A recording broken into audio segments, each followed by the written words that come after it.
So we have the Scorpio full moon happening on June 3rd, 2023. The exact conjunction of sun moon comes together early in the morning on June 4th. That would be early in the morning UT or Greenwich Mean Time. But as you can see in the chart here, we have this sun in Rohini Nakshatra in Taurus, and we have the moon down here, 19 degrees of Scorpio in Jyeshta Nakshatra. So this full moon is to harmonize that point, that balancing point between the two signs of Taurus and Scorpio.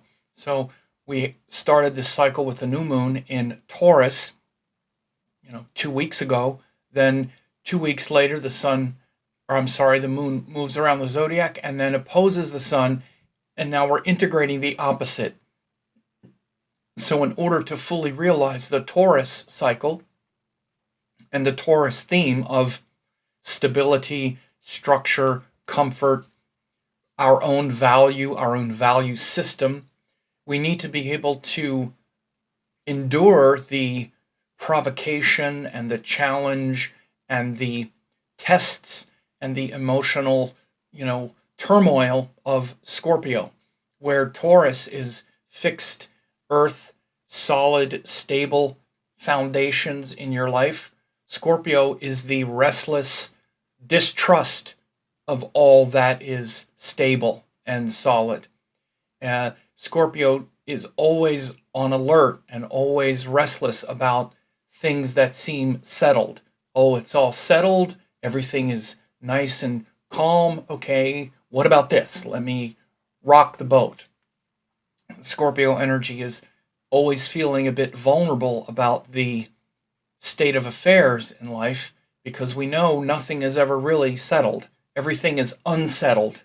Life is unsettling because we're all going to die eventually and we're not in control of anything. We just have this illusion of control, this comfort that we might be experiencing right now, this stable, happy, peaceful life that we all want is but an illusion. It's built upon a very unstable foundation that could change at any moment, and we're ultimately not really in control of those things that can change it.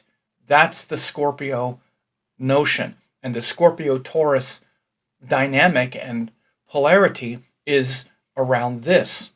And underneath it all, what Taurus really wants more than anything is to trust that the family and that the value systems that we have and that all of that solid core principles and beauty in life that we're so attached to is eternal and can withstand beyond all of that Scorpio volatility and unpredictability and drama and destruction. So we're trying to create a foundation and a value system in Taurus that can survive all of the devastation and the transformation that Scorpio brings into it. And again, opposite is the case when we're in the Scorpio cycle and it's all this transformation and change and volatility and blowing everything apart. Underneath it all, there's something enduring and something solid that is actually holding everything together. So one of the things about oppositions in any astrological context is that they contain the same seed principle within them. And one is the midway point of completion for the other. So Taurus sees its biggest blind spot, biggest projection, biggest stress in the Scorpio area of life because it's the furthest thing away, but we don't really have the solid Taurus foundation in our life until we've integrated the Scorpio nature. In other words, we don't really have a solid core foundation. Let's just use the example of like a family structure. That's like the archetype of Taurus. The family is never really stable and strong and together if we just paper over and bury all of the hidden turmoil and the hidden explosiveness that's underneath it all, right? That's there. And we don't really have a strong, solid core foundation in our life and our values and our principles and our, those structures, unless they can endure all of that drama and the unpredictability and the volatility and the provocation of Scorpio. So the Scorpio energy is there as an explosive reminder of how vulnerable we are, how vulnerable everything is. Now, the Taurus nature of life is to try to make everything nice and not really pay attention to those things. And the Scorpio energy of life is to bring those things out in your face and say, no, this is going to be the most important thing that we pay attention to, right? So as we get near this full moon, and as we have this full moon in Scorpio, notice how, we're those dark fears can be dragged out into the light. And this whole idea of bringing the darkness we could say into the light, but it's really just into our field of expression is really what Scorpio is about. And again, I'm not talking about Scorpios or people who have that, prominent, but of course someone who has that as a prominent part of their astrological makeup will do a lot of that, right? They'll bring a lot of that out. And they'll be focused on that area of life a whole lot. And they need to integrate more of the Taurus end. Again, the thing that every Scorpio person wants more than anything is all that Taurus stuff. They're trying like hell in all the provocation and turmoil to feel stable and solid more than anything else, right? And what the Taurus person really wants more than anything else is to be able to navigate and know that even though all of that turmoil is there, everything is solid and our values are strong. So on this full moon in Scorpio, we will be experiencing this sort of push and pull between the solid core values and structures of Taurus, and that includes things like our money. Again, the values is the big thing, but especially the family and the gathering and the solid structures in our life that reflect and that embody our values. But again, they need to be able to withstand and stay solid even though there's all that turmoil underneath. Because the turmoil that comes from the Scorpio end is to destroy and to break and to provoke what appears to be the solid foundation on the surface. Underneath, there's all of that volatility, those things that we can't control, that vulnerability that we're not in control. And again, this illusion of control is a big thing of the whole Scorpio-Taurus axis. Taurus is where we're like, I'm in control, everything is solid and safe. We're safe, we have everything together. And Scorpio's like, we have nothing together. Everything's out of control. We're always vulnerable and we're always on alert. Again, these are the extremes. Somewhere in between is where the two meet and where there needs to be that balance and that harmony. And so in many ways, we can use this idea that the full moon balances and harmonizes those things. That's one way to look at it, but it's more like a tug of war. You can see how the sun is on one side, the moon is on the other side. They're sort of pulling at each other. Now you could see how they're sort of also maybe like scales balancing, one on this side, one on that side. But again, I usually look at oppositions more like a tug of war, not like a balance. Because balancing sounds like it's so balanced. Like, oh, we're balancing those things now. But again, if you see people in a tug of war, maybe, the rope isn't moving very much, but it's because people are pulling as hard as they can on two sides of the rope in the tug of war. So if that seems like balance, okay, but it's usually an extreme that's happening. So we're in the jaws of that sort of extreme right now, and we're just a month outside of the last eclipse. So we're just getting out of the last eclipse, which in this case happened in, we had the solar eclipse in Aries and the lunar eclipse in Libra.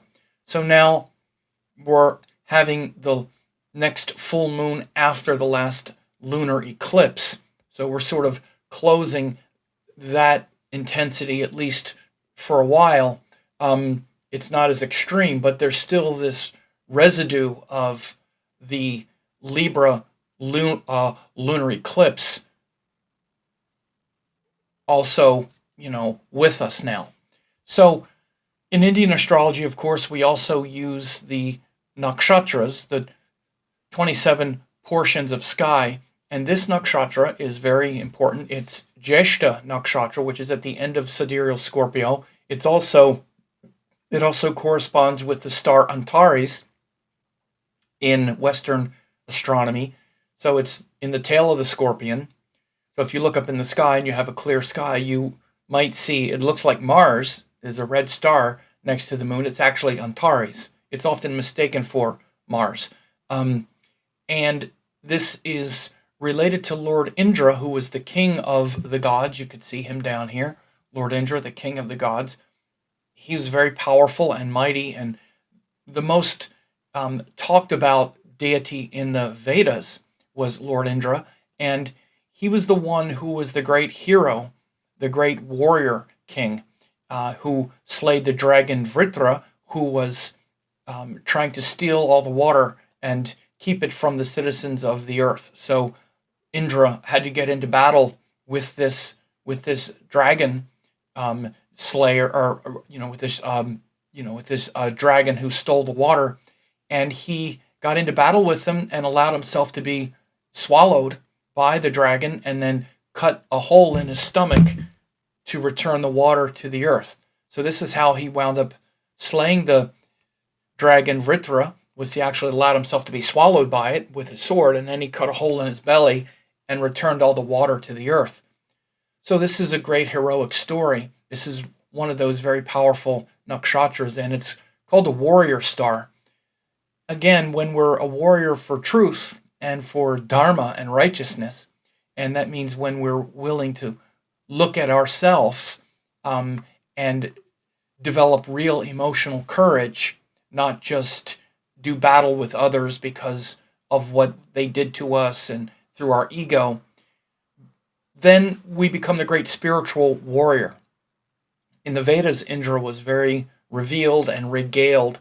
In later texts, particularly the Puranic texts, especially the ones related to Krishna, Srimad Bhagavatam, and those, Indra was a little more of like a sort of a buffoon a little bit. He was more egoistic, and it was always Indra who was about to lose the kingdom to some asura. He would get into some egoistic struggle with one of the asuras, and then Shiva or Vishnu would have to come and save the day because of Indra's ego.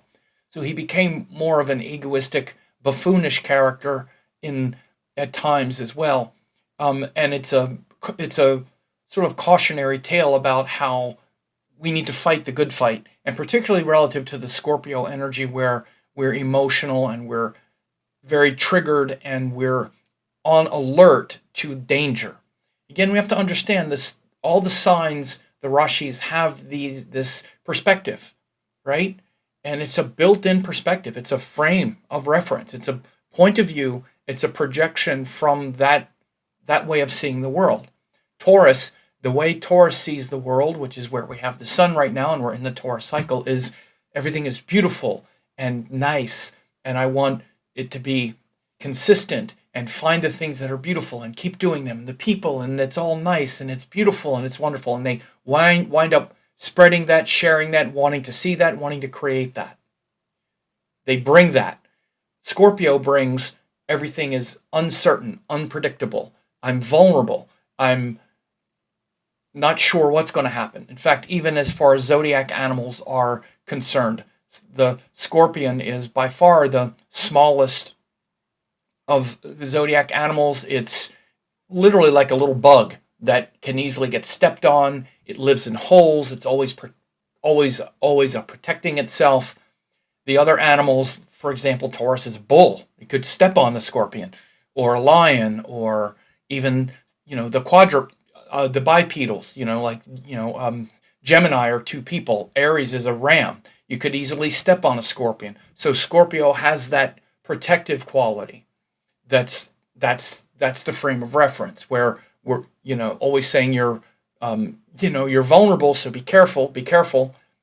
So but within that small frame, there's enormous longevity because scorpions are great survivors. Scorpio is, a scorpion is probably the oldest of all of the creatures. It's timeless. Its physiology hasn't changed for, hundreds of millions of years. So it's an old, enduring, tough, ancient, creature. So all of this symbology of the zodiac signs is also really powerful and important. Scorpio, Cancer, and Pisces, the three water signs, have that ancient, enduring wisdom of the heart, those three water signs. Scorpio especially is more complicated because it's a crustacean, but it lives on land. It's an insect.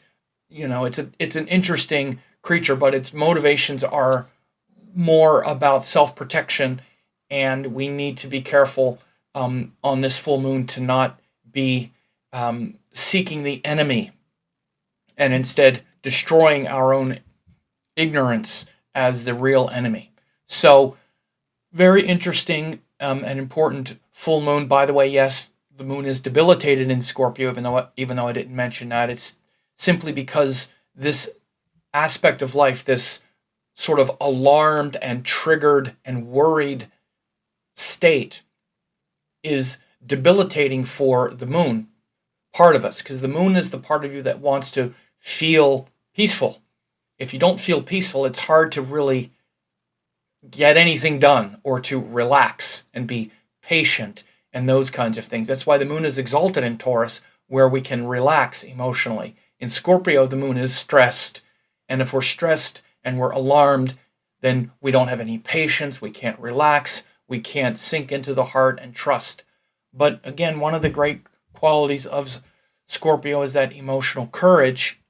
And if we can develop good teachings and devotion and find someone or something to trust and where we can develop faith, then Scorpio energy is some of the most enduring devotional energy there is. So that's really the great lesson of this full moon, is to transform the stress and fear and worry and vulnerability and, in fact, even emotional intensity and attacking of Scorpio into deeper devotion and become a great warrior of truth, like Lord Indra, who, as the king of the gods, allowed himself to be swallowed. He had the courage to allow himself to be swallowed by the beast.